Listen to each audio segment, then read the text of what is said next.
I had been on the road for 11 hours when Highway 395 finally stopped being a road. Not from wreckage, though there was plenty of that. Jackknifed semis in a pileup near Topaz Lake that had compressed 4 lanes into something resembling modern sculpture. What stopped me was simpler. There were infected moving through the stopped cars ahead, picking through them with the slow, purposeful drag that I had learned over the past 9 days to associate with recent turning. The newly turned move like that, still carrying the muscle memory of being human, still reaching for door handles, still pausing at headlights as though waiting for permission to cross. They looked almost courteous. They were not. I turned around and found 270. Bodie Road, technically. 19 miles of graded dirt cutting northeast into the high desert toward a ghost town that was already a ghost before the world ended. I didn't have a plan. I had a full tank of gas, 3 days of food, a sleeping bag, and a road atlas that felt increasingly decorative with every mile. The elevation climbed fast. By the time the dirt road flattened and I saw the first wooden structures against the tawny hillside, my ears had popped twice and the temperature had dropped 8 degrees in 20 minutes. October at 8,375 feet is not interested in your problems. I parked the truck at the edge of the old town site and sat for a moment. Nothing moved. That felt significant. I'd spent 9 days in a world that moved constantly, in every wrong direction, and the stillness of Bodie had a physical weight to it. The buildings leaned and held, weathered gray wood and iron and silence. I got out. The park was closed, obviously. The chain-link gate that normally charged tourists $12 was standing open, the padlock cut. Someone had been here recently, or recently enough that the grass inside the gate hadn't grown back through Oestersa through the tire marks. I filed that away and kept walking, staying low out of habit, moving toward the cluster of structures near what I thought was the center of the old town. That's when I saw the ranger. He was maybe 60 yards away, moving between 2 buildings at the far end of the main street. Still in uniform, the sage green of the California State Park Service, the broad-brimmed hat still on his head, askew now, but on. He hadn't seen me. He was moving the way they move, that slow reaching transit. And I stood absolutely still and watched him until the angle of the buildings hit him. Then I moved right, toward the larger structure uphill, the old Standard Mill complex, because it gave me a wall at my back and a view of the main street. I crouched behind a rusted ore cart and waited 3 minutes. The ranger didn't reappear.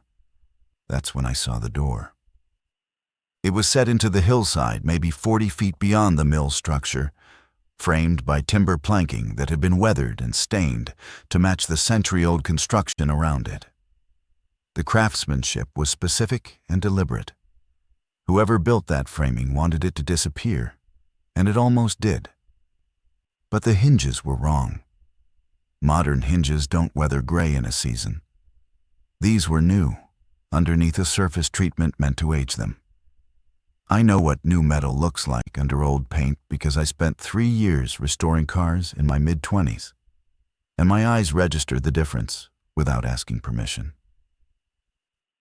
There was a combination lock on a steel hasp, and beside the lock, in a waterproof sleeve the color of sand, was a laminated card. I crossed the distance in a crouch, keeping the mill wall between me and the main street, and reached the door and looked at the card and stopped breathing for a moment that felt much longer than it was. My full name, my actual full name, in capital letters, printed in clean black type. And beneath it, one line of instruction. If you're reading this, the combination is your mother's birthday. MDDYY format. I stood there with my hand on the lock. The high desert wind moved through the ghost town like it owned the place, which it did. Behind me, Somewhere between the old church and the jail, something dragged one foot against dry wood. I did not turn around. I remembered my mother's birthday. She made sure of that, not through celebration, but through repetition. The way she mentioned it in the weeks before, as though preparing me for an exam. March 14th, 1961. The lock opened. The door swung inward on hydraulic hinges, controlled and slow, the kind of mechanism that costs real money and announces itself through its silence. No creak, no resistance. Just a measured, deliberate opening that felt like an argument. Someone had thought carefully about this moment and designed it to feel manageable rather than dramatic. Inside, darkness, and then not darkness. Motion sensors triggered a low amber light that came from strips along the floor, giving the space a warm, navigable glow without broadcasting anything outside. I pulled the door shut behind me. The hydraulic hinge drew it closed with the same unhurried authority. A bar lock on the inside, thick steel, dropped into place with a sound like finality. I stood with my back to the door and let my eyes adjust. The space was larger than the hillside suggested. The entrance passage ran maybe 12 feet before opening into a wider chamber. I could see the outline of shelving, the silhouette of a folding table and chairs, the squared corners of stacked supply containers. The amber light extended into that space and showed me organized abundance. Rows of sealed food containers, water storage, a medical kit the size of a suitcase mounted to the wall, propane canisters aligned by size. Everything labeled. Everything deliberate. The air was different, scrubbed, slightly cool, carrying the faint mechanical smell of a ventilation system running correctly. After 9 days of breathing wildfire smoke and the particular sweetness that I had learned to associate with mass death, the clean air of this space hit me like cold water. I stood there breathing it for a full 30 seconds, which felt indulgent and necessary. Then I moved to the table. There was a folder on it. Manila, thick, held closed by a rubber band. On the front, written in the same clean black print as the laminated card outside, "Read this first." I sat down. The chair was solid aluminum, folding but heavy gauge, the kind that doesn't develop wobble over time. I placed my rifle across my knees, which was probably paranoid given that I had just locked a steel door between myself and the outside world. But paranoia had been keeping me alive at a rate I found encouraging. I opened the folder. The first page was a cover sheet with a supply inventory, emergency protocols, and a system operations guide: generators, ventilation, water filtration, communications equipment, clinical and orderly. Then I turned past it to the second page, which was handwritten on unlined paper in a small, careful script. And I read the first paragraph. And the room didn't change, but something in it shifted. Jay, I've been trying to figure out how to tell you this for approximately 40 years, and I never found the right moment because I was a coward about it, and because I told myself it was better for you not to know. I have since concluded that telling yourself something is better for someone else is almost always a lie you tell yourself. I apologize for that specifically, and for several other things this letter will attempt to address. My name is Raymond Carr. I am your father. Your mother told you I died when you were 2 years old. I didn't die. I left, which is worse. And I've spent the years since trying to decide whether there's a version of that story that makes me a person worth knowing. I concluded there isn't. But I also concluded that being worth knowing and being useful are not the same thing. So I built you this. I set the letter down on the table and sat with both hands flat against the aluminum surface and looked at the ventilation unit mounted high on the far wall, which hummed with quiet, engineered competence. Raymond Carr. I knew that name in the way you know names that appear once in your life and get explained away and filed without much examination. My mother had mentioned it exactly once, when I was 10, in response to a question I'd asked about a photograph in a box I wasn't supposed to be looking through. She'd said, "That was your father. He died before you could know him." Her tone had been conclusive. I hadn't asked again. I picked the letter back up. There were 4 more pages. The letter was dated 14 months ago. Raymond Carr had been diagnosed with pancreatic cancer 26 months before writing it. By that point, the construction on the bunker was already 6 years underway. And the diagnosis had, as he put it, clarified the timeline. He'd accelerated the remaining work and completed it in 11 months. He was 58 years old when he wrote the letter. He died 7 months ago, 3 months after finishing it, in a hospice facility in Reno, Nevada, with no family present because, by his own account, he hadn't felt he'd earned the right to ask anyone to be there. He was a systems engineer. He'd spent 20 years working in critical infrastructure, grid management, water distribution, emergency communications. He understood complex failure as an intimate subject. He'd spent the decade before his diagnosis watching what he called convergent systemic fragility accumulating across every major networked system in the country. And he had reached private conclusions about the probable nature of the collapse that was coming. He hadn't known it would be a pathogen. He'd modeled several vectors. A neurological pathogen of this specific type had been in his top 3. He found this fact neither satisfying nor redeeming. He had tracked me through public records for the duration of my adult life. Voter registration, property records, vehicle registration, employment history accessible through professional background services. He knew where I lived, what I drove, where I'd worked, and for how long. He described this surveillance with the bluntness of a man who has run out of time for euphemism. "I watched you the way a person watches something they love and know they don't have the right to approach." I'm aware of how that reads. I can only tell you it was not malicious. It was the closest I could get to knowing you without asking you to pay the cost of knowing me.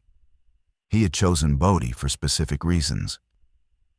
The elevation and geography created natural defensibility. The existing structures provided concealment for a modern installation without architectural intrusion. The access road had a single viable entry vector that was predictable under collapse conditions. Route 395 would fail in multiple segments, and Bodie Road would remain passable longer than any alternative in the region because of its low traffic load and geographic isolation. He had modeled my probable flight path during a regional collapse based on my address and vehicle type and the realistic alternatives available. "You would take 270, he wrote, "because everything else closes first.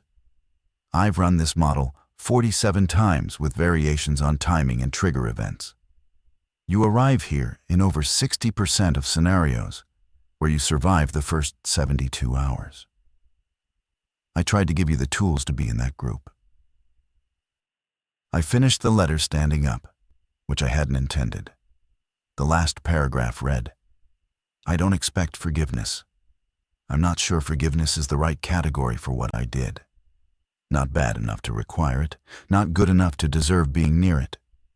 I built this because you are my son, and I had resources and knowledge and time, and doing nothing with those things would have been the only version of my life I couldn't justify to myself. Use what's here. Leave when it makes sense to leave. Whatever you build after that, that's yours, not mine. I'm sorry I didn't let you know me. I think I would have liked being known by you. Raymond." I stood in the amber light with 4 pages of my father's handwriting in my hands, in a bunker buried under a California ghost town, on the 9th day of the end of the world. Outside, The infected ranger was probably still completing his slow circuit of the main street. The wind was probably still moving through the hollow buildings with ownership and indifference. I set the letter on the table with the same care I would have used on something fragile, though it was paper and unlikely to break. Then I sat back down and looked at the supply shelves and tried to decide what I was supposed to feel, which turned out to be impossible. So I stopped trying and started reading the operations manual instead. That was more productive. The operations manual was 42 pages, spiral-bound, laminated cover. The kind of document produced by someone who had internalized the principle that the person reading it would be frightened, exhausted, and possibly injured. It was organized accordingly. The first 12 pages were immediate action items: power, water, ventilation, communication. There was a diesel generator behind a soundproofed partition at the back of the main chamber, pre-fueled, with enough reserve diesel in sealed drums to run continuously for 8 months at moderate load. The water filtration system drew from an underground cistern fed by a buried collection network in the hillside above. Raymond had excavated it during construction, and it had been passively filling for 4 years. Current estimated capacity: 600 gallons, filtered and treated. The ventilation ran on a separate battery system with a 30-day independent reserve. I went through each system in order and checked it against the manual's diagnostic instructions. Everything worked. Of course, everything worked. A man who had modeled my probable route 47 times was not going to leave a generator with a fouled fuel filter. The communications equipment was in its own section. There was a shortwave radio receiver, a set of handheld radios with a base charging station, and a single satellite communicator, a commercial emergency unit, the kind used by backcountry mountaineers that Raymond noted had limited functionality depending on satellite availability. He'd registered it to a dummy address but left the account active and paid through an automatic payment system that would run for 2 years. On the communications section's final page, he'd written a single handwritten note. The radio is for listening, not announcing. You don't know who's listening back. That seemed right. I moved to the supply inventory. 18 months of food for one person at 2,000 calories daily, organized in a rotation system that Raymond had color-coded by expiration date. He'd weighted the selection toward caloric density and stability. Freeze-dried protein, legumes, rice, olive oil in sealed tins, hard cheese wax-preserved, nuts in vacuum-sealed bags. There was a section of medical supplies that went well beyond standard first aid. Antibiotics in multiple classes, IV equipment, surgical instruments, wound care supplies organized by type and severity. A pharmacology reference guide alongside a surgical procedures manual. The medical section had its own handwritten note. You're not a medic. Read pages 8 to 22 of the medical reference before you need them. You will eventually need them. I pulled the reference and read pages 8 through 22. It took 40 minutes. Then I read them again. There was a second room behind the main chamber, accessed through a heavy steel door that required a separate key hanging on a labeled hook by the entrance. Raymond had noted the key's location in the manual under secondary room access, and then in parentheses, "This room is personal. The rest of the bunker is practical. This room is for when the practical starts feeling like it's the only thing left." I didn't open it yet. Instead, I made a meal. One of the packaged freeze-dried options, rehydrated with filtered water heated on a small propane burner. Beef and rice, according to the label. It tasted like beef and rice, which I hadn't expected, and found almost disproportionately moving. I sat at the aluminum table and ate slowly, and tried to rebuild the feeling of being a person rather than a body in transit. The man who had prepared this meal for me had never met me, had never been in a room with me as a conscious adult, had watched me from a legal and physical distance for decades, filing documents and updating address records, and running probabilistic models about what route I would take when the world fell apart. And then had died alone in a hospice in Reno 3 months before he could find out whether he'd gotten it right. I ate everything in the package. Then I washed the container out with the discipline that Raymond's supply notes recommended, because waste was a form of future debt, and I was already carrying enough of those.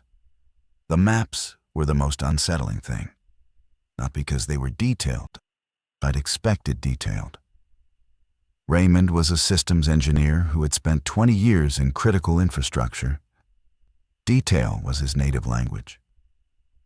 What unsettled me was the specificity of the prediction architecture. The sense that I was looking at my own life rendered as a flow chart by someone who had known me only through data and distance. There were 6 maps pinned to the wall in the main chamber, overlapping slightly at the edges, each annotated in Raymond's small, precise handwriting. The largest one covered the eastern Sierra Nevada from Bishop in the south to Carson City in the north, with major highways highlighted and annotated with failure predictions. 395 south. Fails within 48 to 72 hours of outbreak in population centers Bridgeport corridor. Viable 5 to 8 days, then variable. 89 west. Avalanche risk October to April. Avoid after first 72 hours unless conditions confirmed. My route was traced in pencil, not as a prescribed path, but as a prediction, marked with a small asterisk at the point where 395 meets Bodie Road, and a notation, most probable diversion point, right turn, 19 miles. I had turned right. I had driven exactly those 19 miles. There was a smaller map beside it, showing the Bodie town site, the old structures, the standard mill, the surrounding terrain. The bunker entrance was marked with a blue circle, and beside it, a note. Entry marker. Laminated card, 8.5 by 5.5. Sand-colored sleeve. Visible at 4 feet, invisible at 20. Test date, April 14th. He had tested the visibility of the card. He had stood at 20 feet and confirmed it disappeared, then walked to 4 feet and confirmed it appeared. He had thought about the specific distance at which a person in motion would see it versus pass it entirely. I thought about that for a long moment. Then I noticed the third annotation on the Bodie map in different ink. Darker, added later, at the old church near the south end of the town site. Infected will migrate toward population signals. Body's isolation extends its usability. Expected low-density infected presence for 60 to 90 days post-collapse. He'd modeled the infected behavior as well. The logbook was on the shelf beside the maps. A standard composition notebook, black and white cover, thick. I opened it to the first entry, dated almost exactly 4 years ago. Site preparation complete. Cistern operational. First fill underway. Generator tested. 72-hour continuous run, no faults. Begin supply rotation. The entries were regular, once or twice a month. Most were technical. Maintenance logs, supply updates, systems checks. But every 4th or 5th entry had a personal note appended, separated by a line. Those notes were different in tone entirely. March 14th. Jay's mother's birthday. She would be 60 this year. I hope she's well. I never had the courage to ask. June 3rd. Jay accepted a new position in Sacramento, according to his LinkedIn profile. The drive from Sacramento to Bodie is under 4 hours on 395. Updated probability estimates accordingly. September 19th. Last structural inspection. Everything holds. I keep thinking about whether he'll know what to make of this. I keep deciding it doesn't matter. I'm building it for him to use, not for him to understand.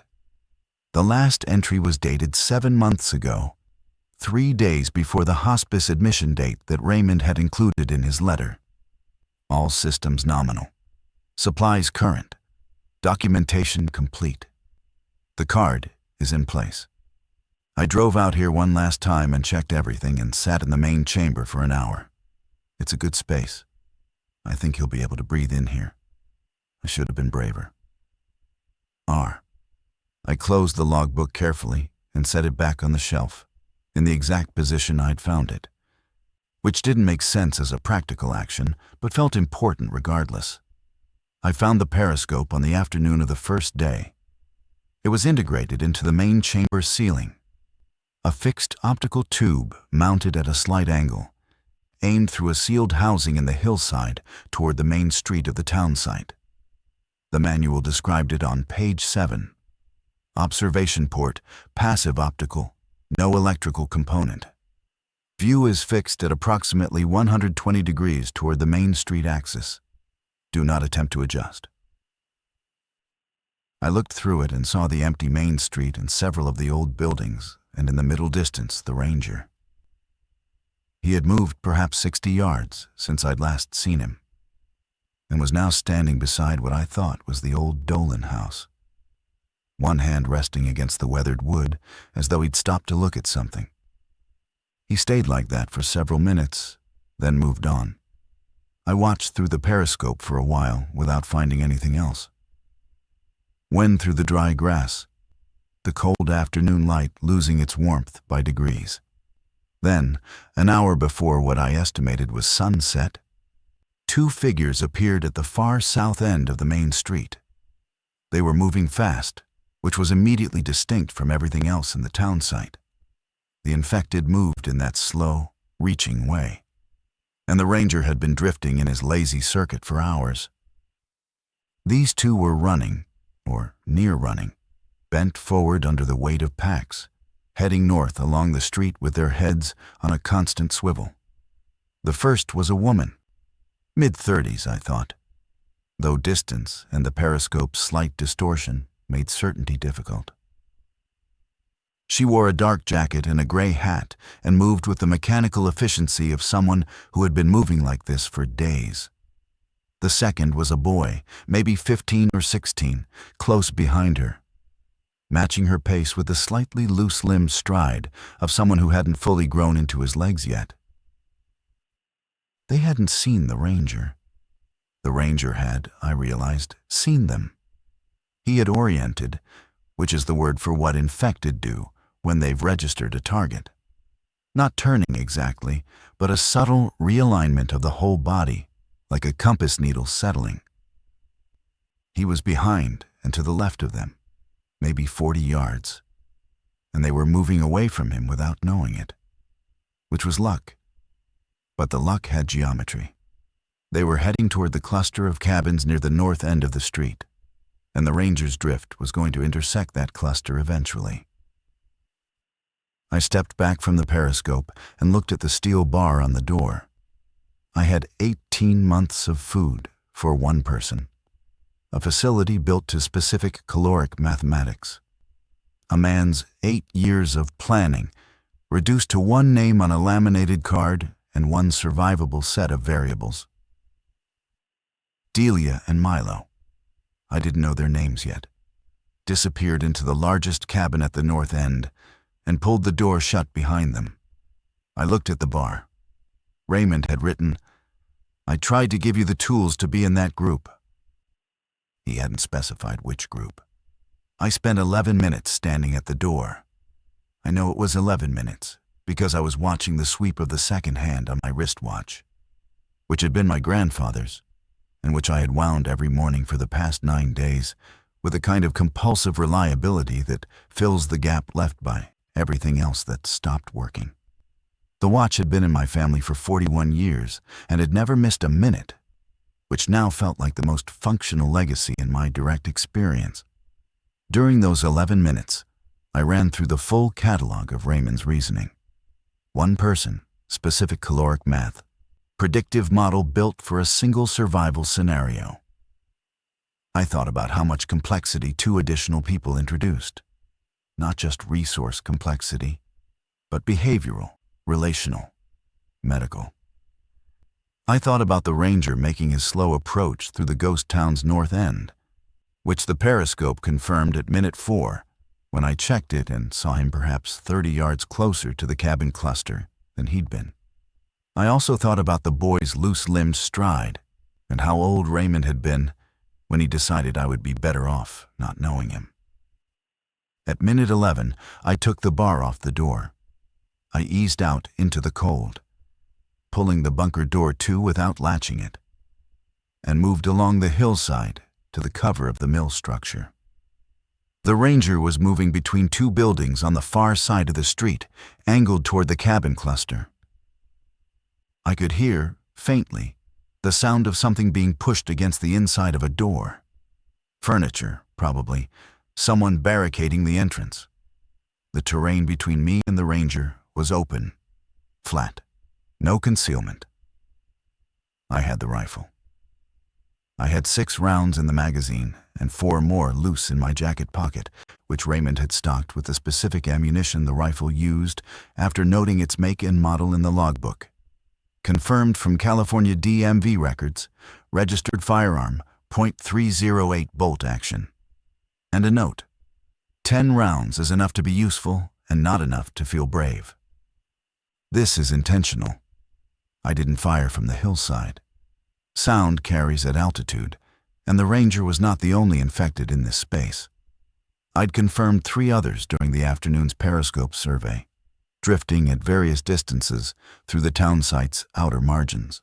A rifle shot would organize their attention with an efficiency I didn't want.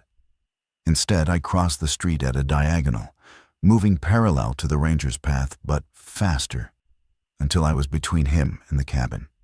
Then I picked up a piece of loose wood from the ground, a section of board, weathered, maybe 2 feet long, and threw it hard and high to the southeast.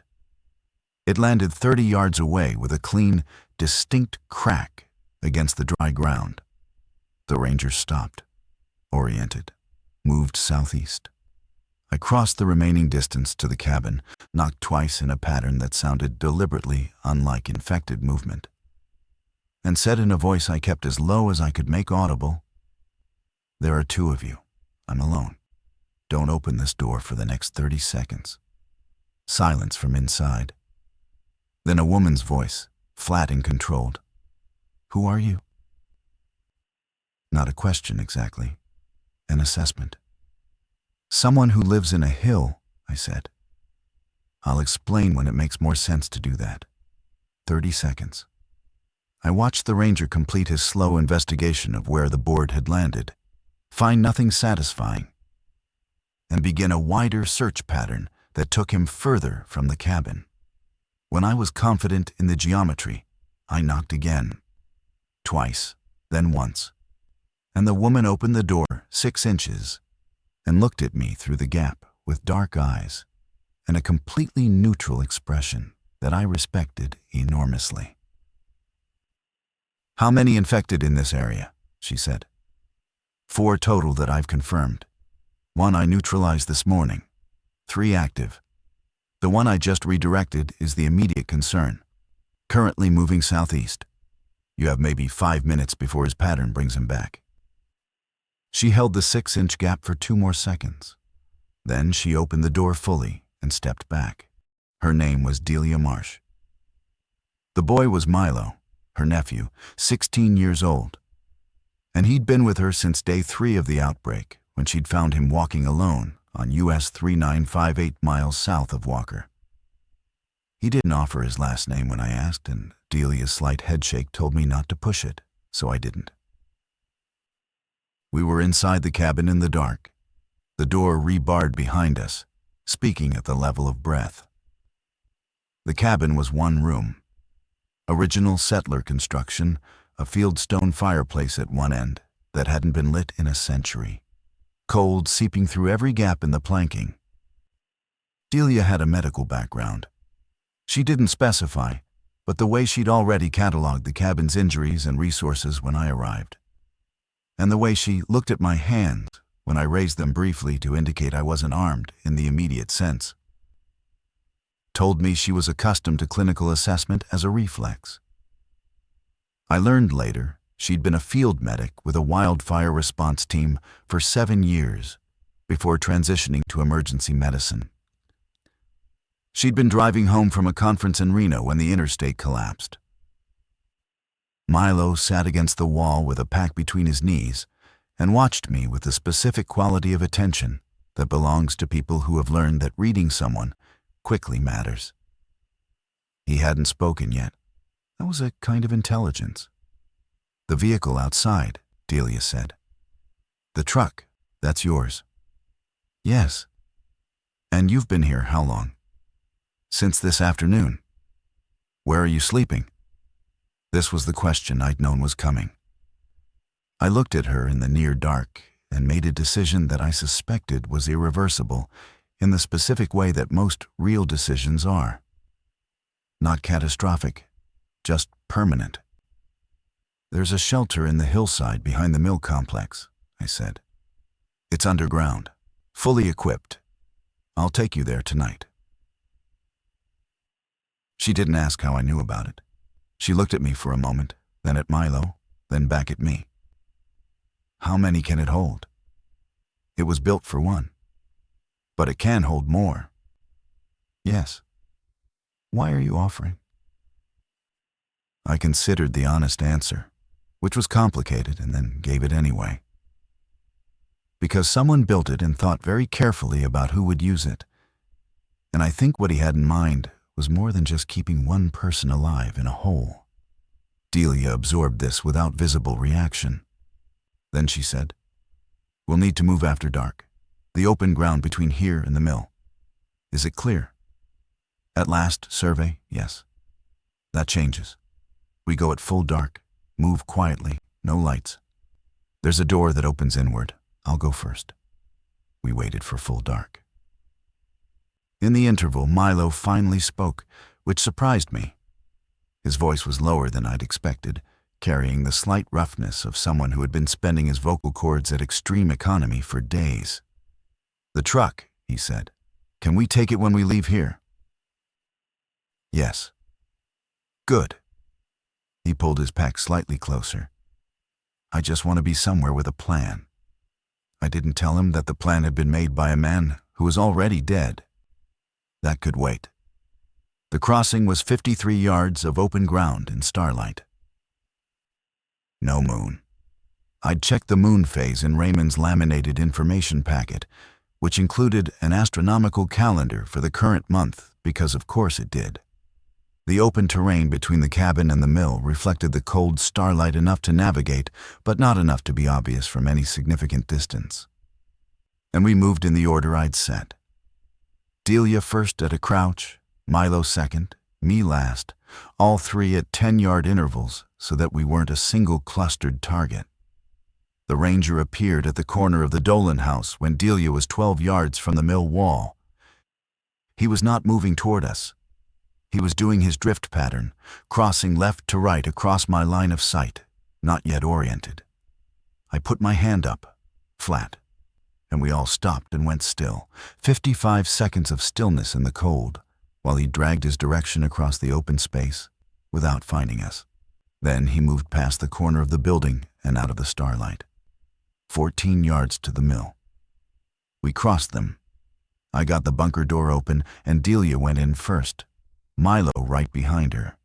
I pulled it closed and dropped the bar and turned on the low amber light, and the three of us stood in the entrance passage, looking at each other in the warm glow of Raymond's deliberate engineering. Delia looked at the shelves. She looked at the medical kit. She looked at the manual on the table and the folder beside it. Her expression remained professionally neutral. But I watched her take one slow breath that expanded her chest fully and released it, the breath of someone whose body had been holding something for a long time. Milo said, "Is this real?" "Yes," I said. He sat down on the floor, not in distress, in relief, the kind that goes straight to the legs. He sat there with his pack in his lap and looked at the supply shelves with an expression I thought I understood, which was disbelief adjacent to grief. The feeling of having been in one reality for so long that a different one takes time to register. "I need to tell you something about this place," I said. Neither of them responded, which I took as permission to continue. Someone built it. For me, specifically. My name is on the door. He was my father, and I had never met him as an adult. And he died 7 months ago. I found out about him when I found the bunker this afternoon. Delia turned from the shelves. "Your father built this?" He modeled the probability that I'd end up here, tracked my location over the years, built this over 8 years while he was dying. Did he build it just for you? He built it with one person's resources as the base design. But there's a note in the logbook. I went to the shelf and found the page and read it aloud. "I can't model who else will be with you. That part I leave to you." Delia was quiet for a moment, then, "He sounds like he was good at building things." "He was a systems engineer," I said. "Useful people to have around." She looked at the medical kit again. "I'm going to check our supplies against what's here and do a medical assessment of all 3 of us tonight. Milo has a laceration on his left forearm that needs proper cleaning." Milo said, "It's fine." "It's a wound in a contaminated environment," Delia said, without inflection. "It needs proper cleaning." The word wound landed in the room with a weight that none of us addressed directly, which told me something about all 3 of us, and also about the specific, practiced efficiency of not adding mass to what is already heavy. "The medical supplies are on the right wall," I said. "Pages 8 through 22 of the reference guide, if you need it." "I won't," Delia said, and moved to the kit with the decisiveness of someone who knows exactly where they are in their own domain. The laceration on Milo's arm was not a bite. Delia confirmed this without ceremony. She cleaned it, assessed its margins, noted it was consistent with a wire fence crossing made quickly under pressure, and closed it with the butterfly strips from Raymond's kit. Milo sat through the process without flinching, which told me he'd been through worse in the past several days and didn't need additional points of comparison. I made food for 3 people using the freeze-dried supply stock and the propane burner, doubling the rehydration water to thin the portions slightly, which Delia noted without comment and which told me she was already running the same math I was. The bunker was stocked for 1 person. There were 3 of us. The arithmetic was not catastrophic. Raymond had built in a reserve margin that I found noted on the final page of the supply inventory. Caloric reserve at 2,000 per day per 1 person. 18 months. At 2,000 per day per 2 persons. 9 months. Supplies can sustain 3 persons at 1,800 calories for approximately 6 months. He'd run the 3-person scenario.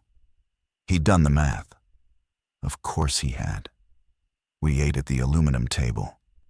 The food was better than any of us reacted to, which meant we were all too tired to respond normally to things being better than expected.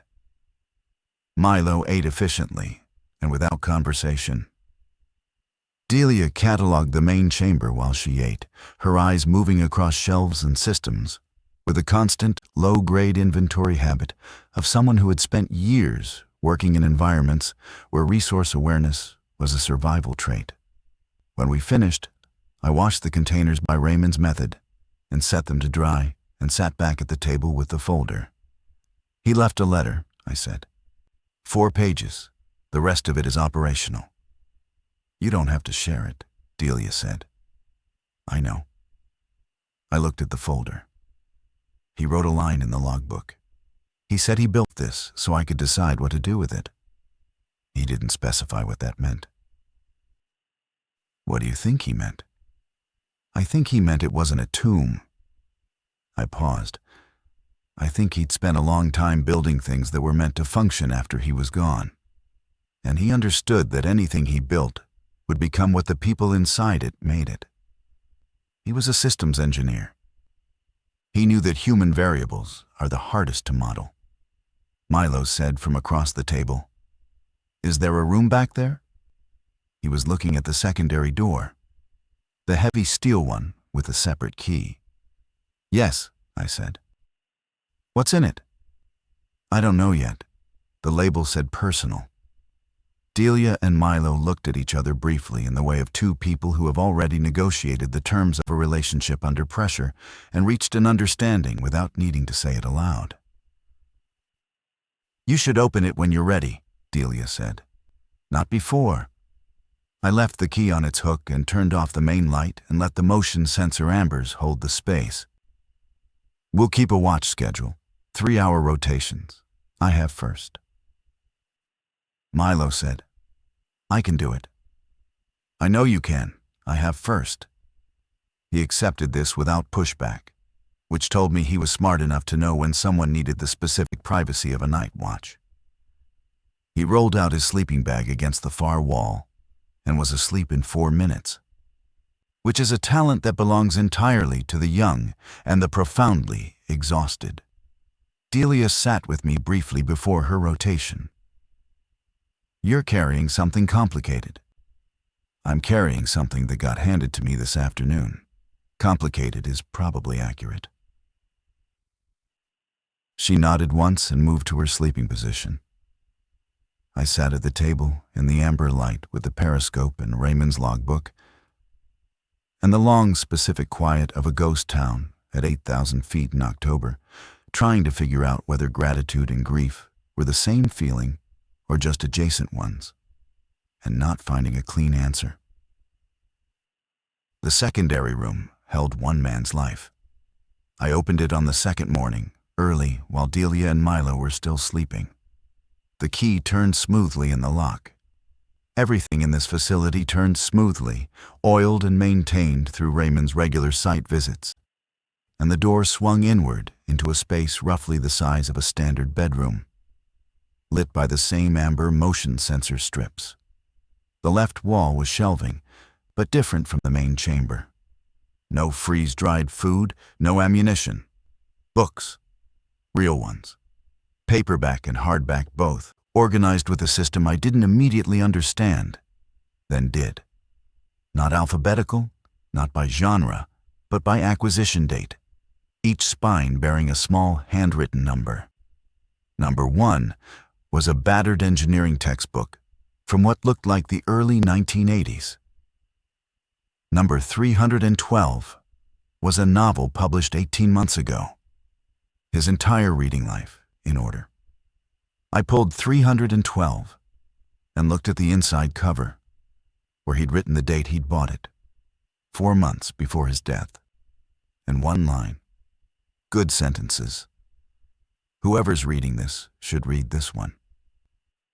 The right wall had a workbench with several boxes on it, each labeled. Most were labeled with content categories: documentation, tools, electrical components.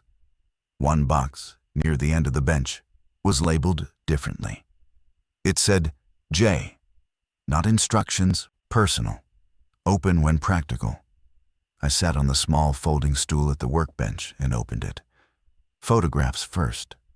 A stack of them, loose, organized by a rubber band that had dried and gone stiff. I slipped it off carefully and went through them. Raymond at various ages. I could establish the approximate sequence from clothing and context. A young man in an engineering program, dark-haired, serious-faced, standing with a group of classmates. A man in his 30s at a work site, hard hat, clipboard, squinting into sun. A man in his 40s, thinner, standing at the edge of what I eventually recognized as the Bodie Town site. This exact place, 8 years ago, shovel in hand, with the expression of someone who has just started something large and isn't certain how to feel about it. Then other photographs. Me, at various ages. My high school graduation, taken from maybe 200 feet away. I could see myself in the frame, small cap and gown, looking somewhere off to the left of the camera. A photograph from what I identified as my first Sacramento apartment's parking lot. My car visible in the background. A birthday dinner at a restaurant I recognized. Me and 2 friends, candid, taken through the window from the street. 10 years of my life documented from a specific, careful distance. Not threatening. The distance was always maintained, always respectful in its constrained way. The photographs of a man who had understood that watching was the only form of proximity he'd permitted himself. Under the photographs was a single folded paper, heavier stock, creased fewer times, more recent. If you open this room, things are going reasonably well, or at least well enough that you have time for this box, which means I built something that's working. That's enough for me. The photographs. You're allowed to be angry about them. You're also allowed not to be. What I did was strange and one-sided, and the justification I gave myself was that I didn't want to be completely absent from a life I didn't have the courage to enter. Whether that justification holds is for you to determine, not me. The books are yours. Number 47 is the one I'd start with. I found 47 on the shelf. It was a small paperback. Not tactical, not a field guide. A study in human adaptation to extreme environments. The psychology of survival under long-duration stress. I opened the inside cover. He'd bought it the year I was born. He'd had it for 42 years. On the third day, Delia found the logbook. She wasn't reading it invasively. She'd been cataloging the main chamber systematically and had noted it on the shelf as part of her inventory. And she asked, with the directness that I was already beginning to understand was simply how she operated, whether it would be useful for her to understand the facility's history. I said yes, and she sat at the table and read it in 2 hours, which meant she read everything, including the personal notes. She set it down and looked at the shelf in front of her for a moment. Then, "He came here a lot, monthly, from the entries. He talks about you in the present tense throughout, not as something abstract, more like someone he was in conversation with in his head. I was checking the ventilation filter at the time, which gave me something to do with my hands.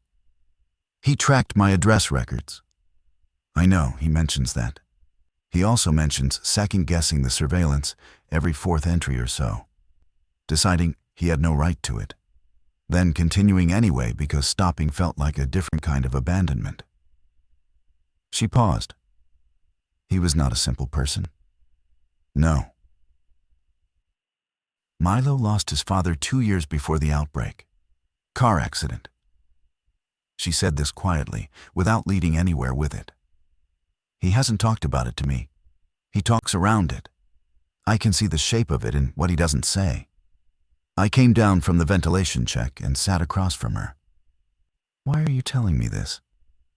"Because you're going to be around each other in a small space for a while. And the thing you're both carrying has a similar shape. I thought it might be useful for you to know." She folded her hands on the table. "That's all." Milo was in the back room. He'd asked to read the numbered books the day before, and I'd said yes. And he'd been working through them in order since, which I found oddly significant. The idea that a dead man's organizational system, his specific way of sequencing experience, was now being inherited by a 16-year-old boy who hadn't known him and had no reason to follow it except that it was there and it made sense. I thought about the shape of things, the shape of what Raymond had built and what it was becoming. He had modeled 60% probability on my arrival. He had stocked for 3 people's contingency.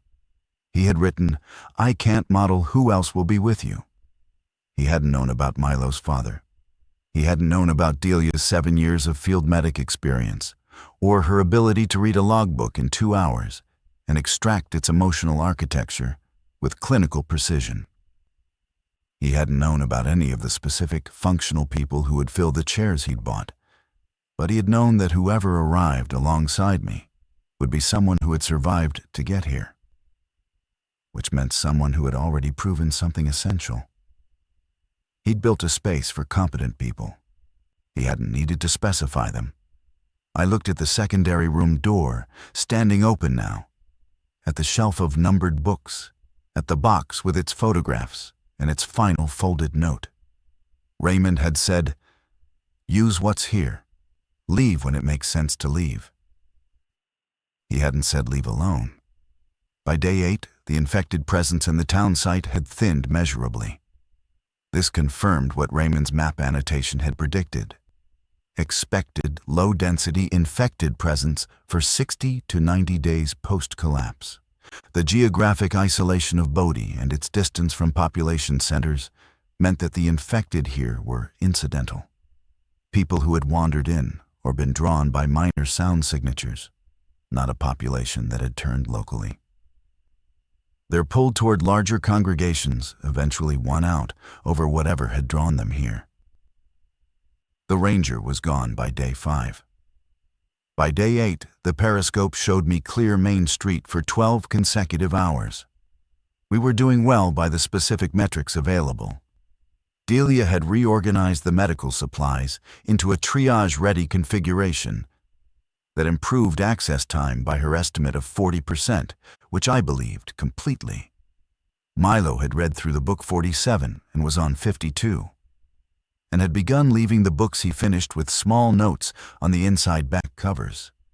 Not reviews exactly, more like one-line responses, a conversation with the numbering system that Raymond had established. I noticed this and said nothing about it, because it seemed like something that should be allowed to continue without commentary. I was managing the systems: generator maintenance, water filtration monitoring, ventilation filter checks, with a thoroughness that I thought Raymond would have approved of, which was a strange thing to find motivating.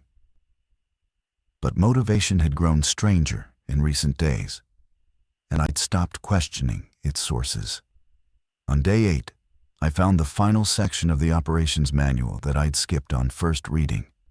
Section 9, Departure Planning. Raymond had written it with the same unsentimental clarity as everything else.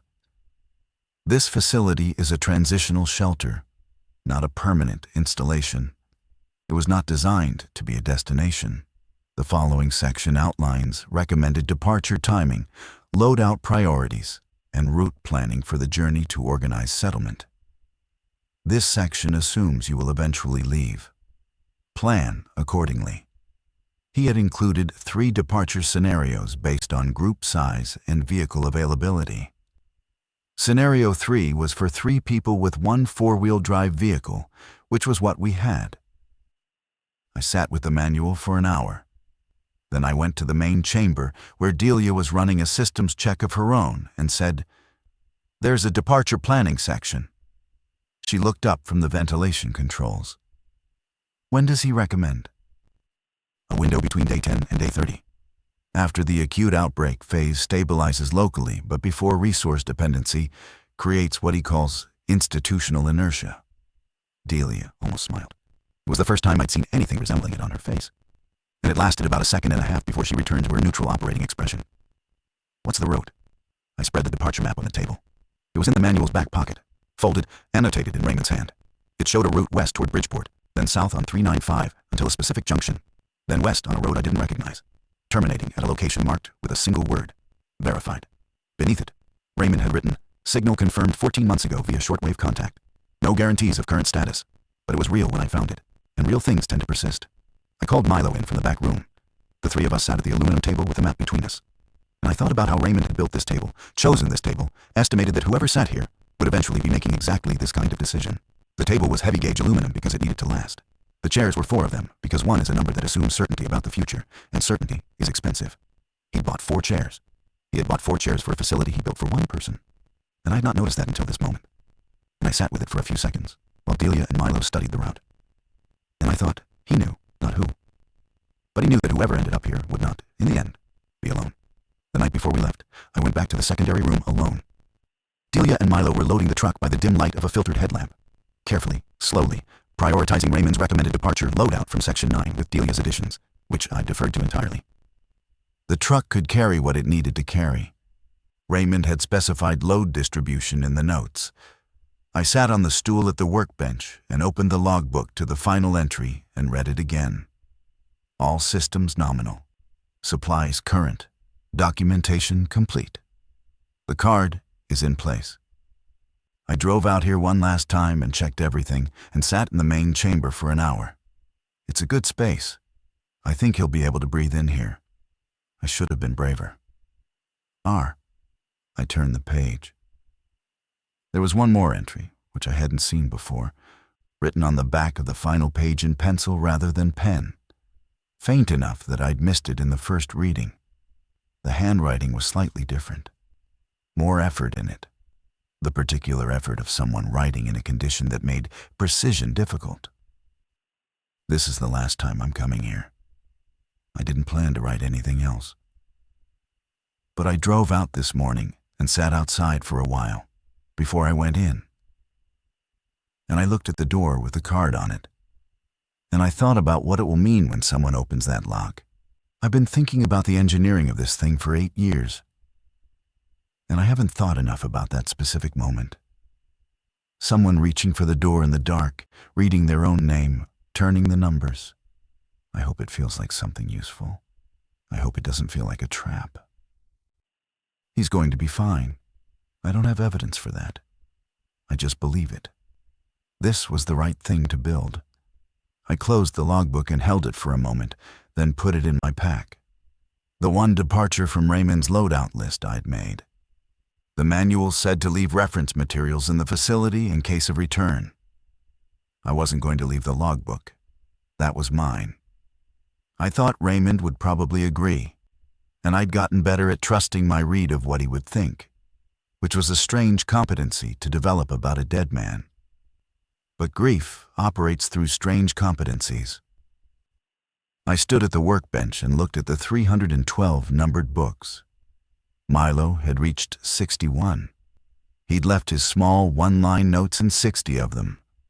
A conversation now running across 6 decades of one man's reading life, conducted by a 16-year-old boy who hadn't known him and was continuing his system because it was there, and it had a logic worth continuing. I took book number 1 from the shelf, the battered engineering textbook from 1981. On the inside cover, in handwriting looser than the careful script of his later years, the hand of someone in the middle of becoming, Raymond Carr, September 1981. If found, return to room 214, Lakeview Hall. I put the book in my pack alongside the logbook, and the box from the bench. I left everything else exactly as it was. I turned off the secondary room light and pulled the door closed behind me. Not locked.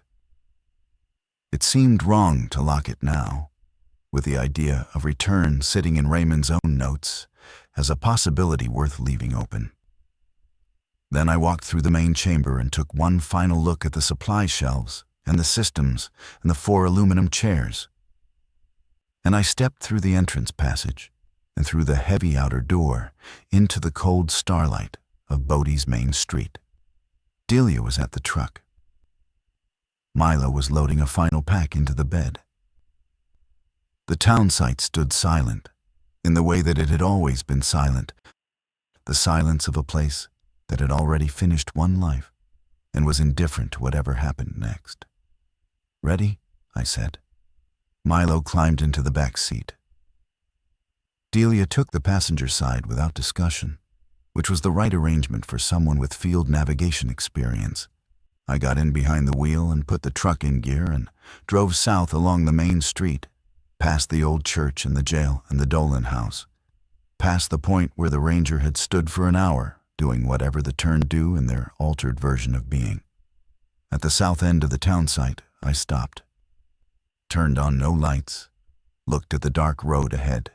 I thought about a man driving this same road 14 months ago, alone in the fall light, carrying a letter he'd been unable to send, turning onto the highway toward Reno and a hospice, where he would spend his final months into the company of no one he'd been brave enough to keep. I thought about 47 years between an engineering textbook and a final penciled note. I thought about 4 aluminum chairs, stocked for one. built for whoever arrived. I released the brake and drove south into the dark. I carry 3 things that weren't mine before this.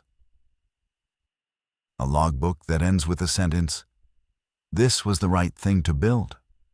A box of photographs of my own life, taken from distances I will never be able to measure accurately now.